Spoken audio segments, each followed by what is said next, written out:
partir de ahora todo va a ir para arriba, hasta llegar al cielo, sí, hasta llegar al cielo. A partir de ahora todo va a ir para arriba, hasta llegar al cielo, sí, hasta llegar al cielo. Es sabio el optimismo, pero pésima la experiencia. Estando bien abajo, ya no es cuestión de ciencia. Dichoso si es que existe el dueño de esta estima, es que todo va a ir para arriba hasta llegar al cielo. Ah, encontré la luz en la ciudad de los peajes. ¿Qué tal? ¿Cómo están otra vez como todas las semanas?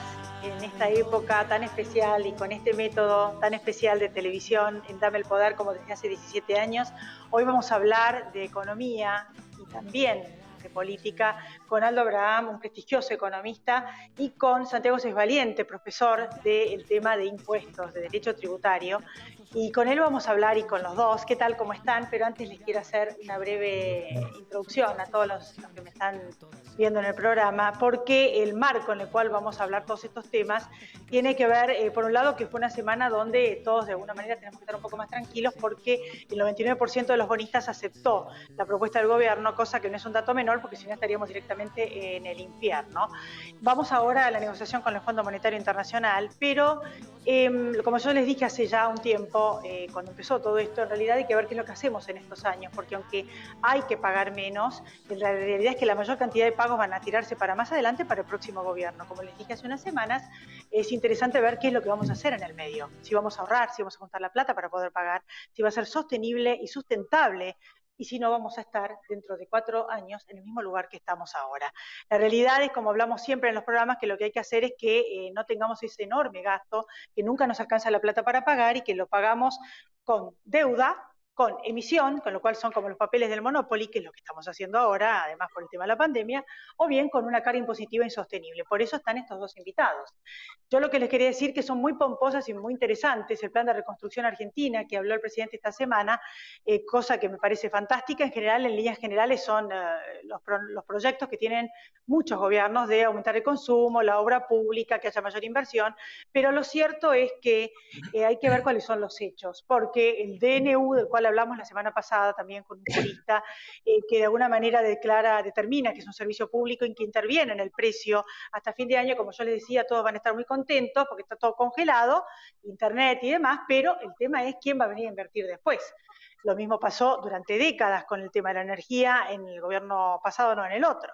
También el tema de la reforma judicial, que está generando semejante ruido y semejante política, que muchos de la oposición piensan que de alguna manera están tratando de ser juez y parte, porque se teme que tenga que ver con una futura impunidad de los hechos que deberían terminar de juzgarse, de todos los gobiernos, tanto del kirchnerismo como del macrismo, de todos los gobiernos. Y el último tema que tiene que ver con lo que acabamos de ver en estos días, que se fue incrementando, es la toma de tierras, tanto en la provincia de Buenos Aires como en el resto del país. Y el Estado, que no garantiza la seguridad jurídica, la dicotomía entre el Ministerio de la Nación y el Ministerio de Provincia, uno que dice que no es de seguridad, el otro que dice que es de seguridad, pero uno se pregunta que con todos estos temas y la justicia es fundamental, ¿quién puede llegar a venir a invertir? Y sin inversiones difícilmente se generen nuevas fuentes de trabajo, que es lo que nosotros necesitamos.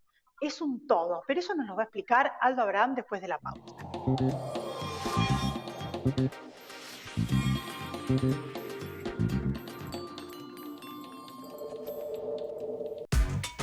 ¿Qué es lo que hace a San Isidro distinto? ¿Será que vivimos haciendo obras que nos hacen vivir mejor, como la nueva senda del hipódromo? ¿Será porque seguimos haciendo megaconstrucciones? Sí, porque seguir mirando hacia adelante hace todo distinto. El Plan Detectar está llegando a cada barrio de la ciudad. Estamos haciendo una búsqueda activa de nuevos casos para identificarlos y resguardarlos. Así, estamos anticipándonos y cortando la cadena de contagio. Cuidarte es cuidarnos. Buenos Aires Ciudad.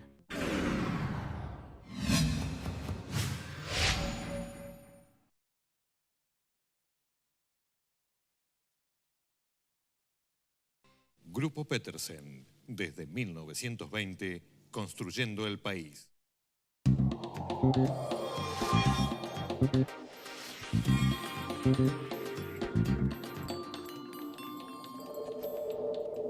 Aquí estamos entonces con Aldo Abraham. Gracias por estar acá otra vez, Aldo. Es un gusto estar charlando contigo y con tu Bueno, audiencia. justamente yo les estaba diciendo a la gente, en realidad, algunos saben mucho de economía, otros no tanto, pero ¿cuál es el clima en el cual se anuncia y se van a seguir anunciando de medidas para fomentar el consumo?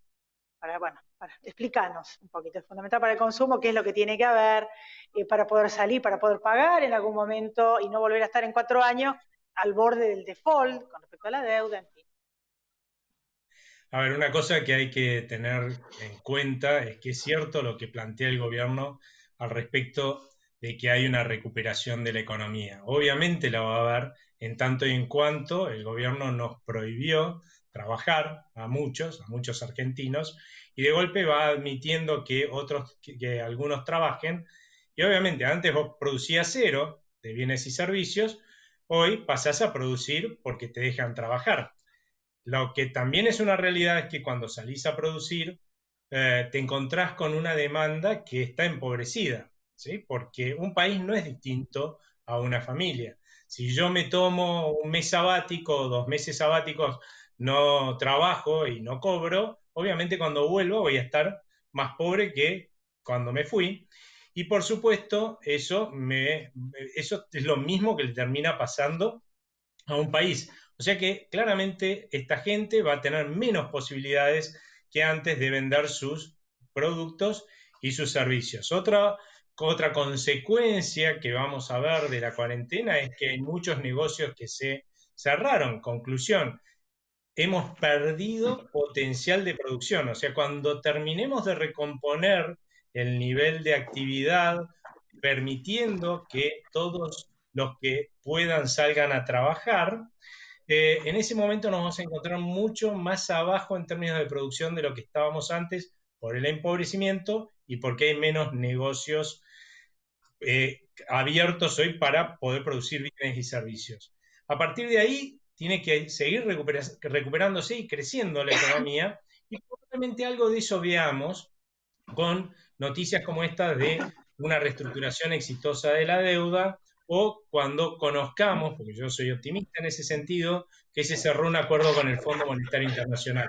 ¿Por qué? Fundamentalmente porque evidentemente antes teníamos una gran incertidumbre porque teníamos al frente nuestro la potencialidad de una cesación de pagos, una crisis fenomenal por la pandemia, una crisis previa que veníamos sosteniendo desde 2018, y eso obviamente lo que hace es que la gente en la Argentina ahorre muchísimo y fundamentalmente en divisas. O sea, compra dólares, lo manda al fondo del placar, lo manda a una cajita de seguridad, a una cuenta en el exterior, y básicamente esa salida de ahorro desfinancia la economía, desangra la economía. Y por otro lado, el hecho de que nosotros ahorremos mucho hace que consumamos e invertamos poco, y eso mete en una recesión al nivel de actividad porque hay cada vez menos demanda. A la inversa, una noticia como la actual, de que tuvimos una reestructuración exitosa de la deuda, evidentemente nos hace tener menos incertidumbre. No es que resolvió todo nuestro problema de incertidumbre sobre el futuro, pero sí tenemos menos incertidumbre. Por lo tanto, ahorramos un poco menos, ¿sí? Seguimos ahorrando, pero ahorramos un poco menos, y compramos un poco menos de dólares, con lo cual es cierto, vamos a tener por ahí una menor presión cambiaria, sobre todo en los mercados paralelos, y por el otro lado vamos a tener que vamos a consumir e invertir un poquito más. Eso alienta la economía. Ahora, el problema que tiene esto es la sustentabilidad en el tiempo, ¿no? Como decía Elizabeth hace un rato, porque claramente este combustible es muy poco para sostener en el tiempo un avión volando, ¿sí? Esta economía volando, además alto, cuando tiene encima una carga enorme de los problemas de fondo sin resolver que ya traemos desde hace décadas, y que nos llevan primero en una tendencia de decadencia económica y además después, lamentablemente, de crisis en crisis, ¿no? Y ahí lo que uno tiene que imaginarse es que esto no se resuelve como plantea el gobierno con 60 medidas sectoriales que implican ayudar a aquel porque me parece mejor sector, a aquel otro, que claramente toda ayuda a un sector implica perjudicar a otro, porque otro lo va a tener que pagar, lamentablemente, porque eso implicaría pensar, ¿no?, que esta economía que tiene graves enfermedades terminales, diría yo, previas incluso a la pandemia, a la cuarentena. Cuando iba caminando por la calle, resulta que cruza la calle y lo atropella el colectivo de la cuarentena, lo rompe todo a esta pobre economía, a esta pobre persona, termina en la terapia intensiva y que puede venir un médico y decirle, a ver, ¿dónde te duele más? Acá. Bueno, listo, te voy a dar una pastillita, un analgésico para eso que te duele más. ¿Dónde más te duele? Mucho. Acá, en este otro lugar. Bueno, entonces te doy una pastillita para ese otro lugar. Es cierto, me puede dar 60 pastillitas. En esos 60 lugares me va a doler menos, el resto me va a seguir doliendo igual. Pero si no me cura esa enfermedad grave que tengo previa, claramente me voy a terminar muriendo, ¿sí? Eso le pasa a una economía también.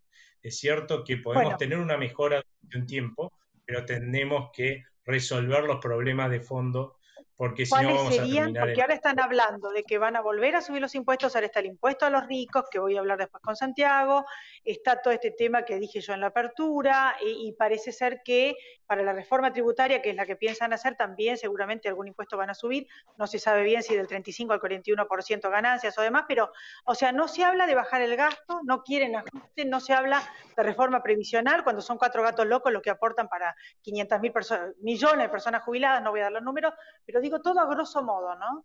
Ni tampoco una reforma laboral, que son medidas que se reclaman desde hace años, por las cuales acá nadie toma gente, o sea, y por las cuales estamos como estamos, entre muchas otras cosas. Sí, claramente acá para conseguir un crecimiento sustentable, como bien vos dijiste, lo que tenemos que hacer es convencer a argentinos y a extranjeros que traigan sus ahorros e inviertan en el país, en vez de llevárselo como se los están llevando. No al divino botón.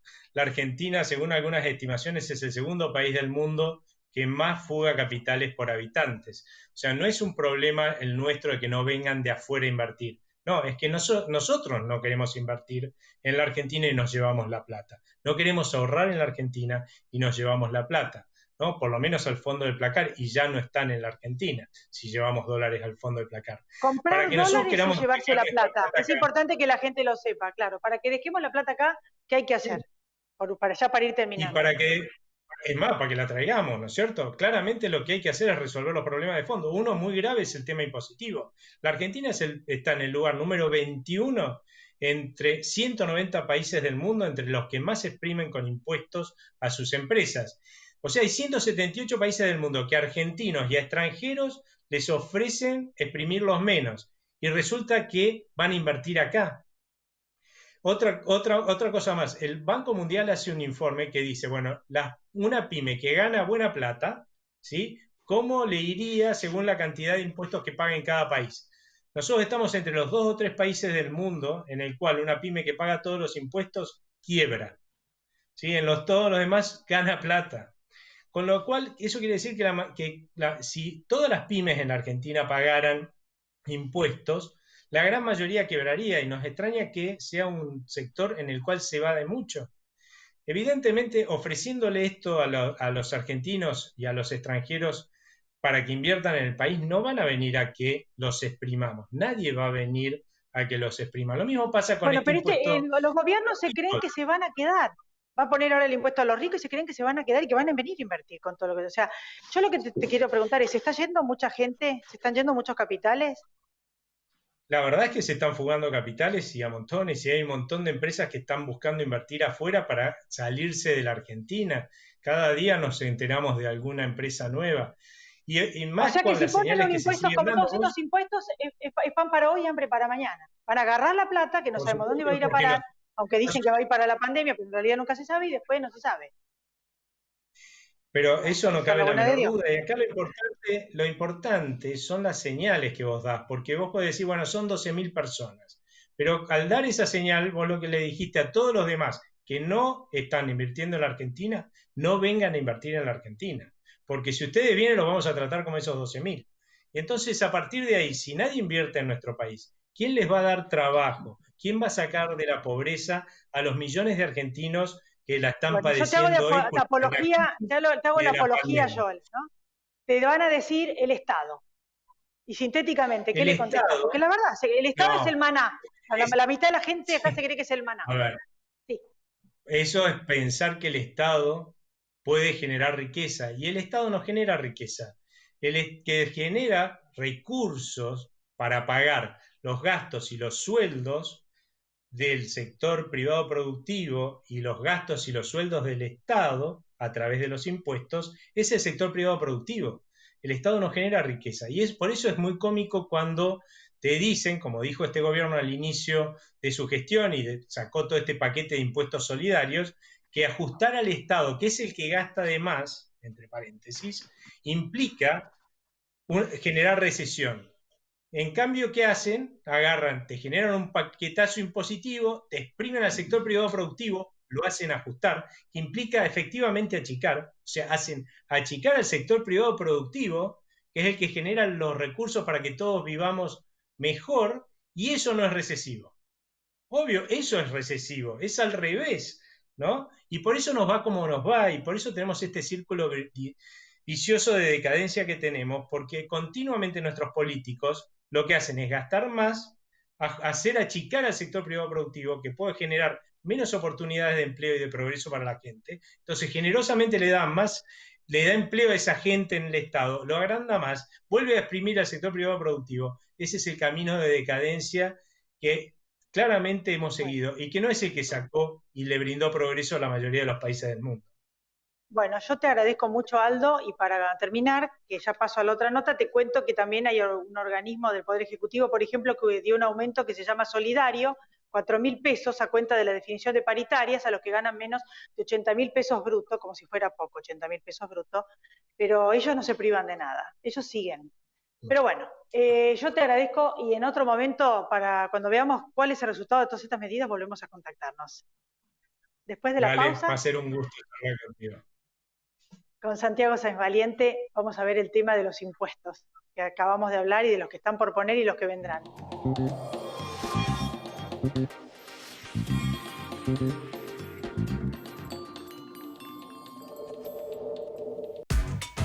¿Qué es lo que hace a San Isidro distinto? ¿Será que vivimos haciendo obras que nos hacen vivir mejor, como la nueva senda del hipódromo? ¿Será porque seguimos haciendo megaconstrucciones? Sí, porque seguir mirando hacia adelante hace todo distinto. El plan Detectar está llegando a cada barrio de la ciudad. Estamos haciendo una búsqueda activa de nuevos casos para identificarlos y resguardarlos. Así, estamos anticipándonos y cortando la cadena de contagio. Cuidarte es cuidarnos. Buenos Aires Ciudad.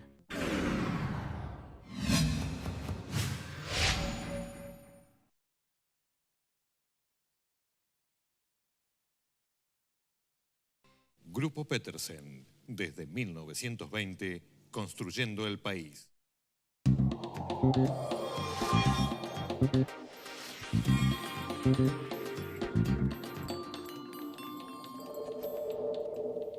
Ahora estamos entonces con Santiago Sáenz Valiente, especialista en impuestos. ¿Cómo estás, Santiago? ¿Qué tal, Elizabeth? ¿Cómo andás? ¿Tanto tiempo? ¿Todo en orden? Muy bien. Como todos los años, te consultamos porque realmente está muy movida el tema de volver a subir los impuestos, en este caso a lo que llaman los ricos. En realidad, bueno, ¿qué opinás del tema? Empecemos por ahí. Bueno, a ver, Aldo fue muy claro, ¿no? Yo creo que la solución no pasa por aplicar más carga tributaria, más carga distorsiva, más carga tributaria equivocada, y encima el Estado sigue diciendo, y nosotros somos lo bueno de la película, nosotros somos lo que le damos a la gente, a los que no tienen trabajo, a las personas más vulnerables, nosotros somos los que los protegemos. Bueno, en realidad son los privados a través de los impuestos. Y tal como dijo Aldo, las pymes están cayendo como moscas y la presión fiscal está demasiado alta.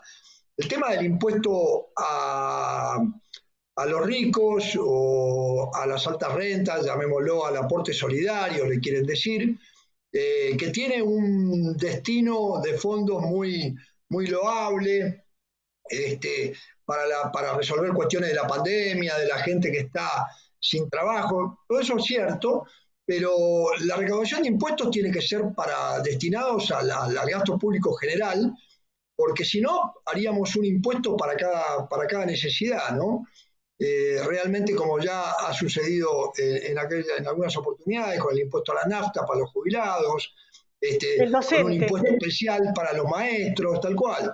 Entonces, esto no es posible. Y aparte, ojo que las propias provincias también se van a quejar porque no va a ser un impuesto coparticipable, su recaudación se calcula en unos 400.000 millones de pesos, no sé cómo están calculados, 12.000 afectados, tampoco sé cómo están calculados porque hay una realidad. ¿No sabés si es a valor fiscal o a valor mercado? ¿Valor fiscal o valor mercado? Calculados? No, yo digo cómo están calculados las personas afectadas. Acá el tema pasa por lo siguiente. No solo, primero es un impuesto supuestamente por única vez, seguridad ninguna. El propio impuesto impone una inseguridad jurídica absoluta y además de eso obliga a tributar un impuesto con unas tasas muy altas sobre la misma base que ya se pagó, que justamente el impuesto estaba cancelado ya con el impuesto a los patrimonios o bienes personales, que también hay que aclarar que no toma deudas, y además de no tomar deudas, este impuesto que contemplan ahora no tendría exención alguna. Quiere decir que una persona humana con una tierra rural pagaría el impuesto en cabeza propia, ¿no? Incluso las participaciones accionarias no están previstas su exclusión, a pesar de que la propia sociedad paga el 0,5% de su patrimonio. Los bonos están defolteados o no tanto, depende cuáles. Ahora se arregló un poco la cosa. También estarían grabados y alcanzados. ¿Cuál es la alícuota? La alícuota es por más de 200 millones de pesos, quiere decir que si hay alguien que tiene patrimonio por 195, no sé, por ejemplo, no entra. Si tiene más, sobre el excedente paga la tasa del 2% hasta el 3,5%. Y si tiene bienes en el exterior, termina pagando el 5,25%.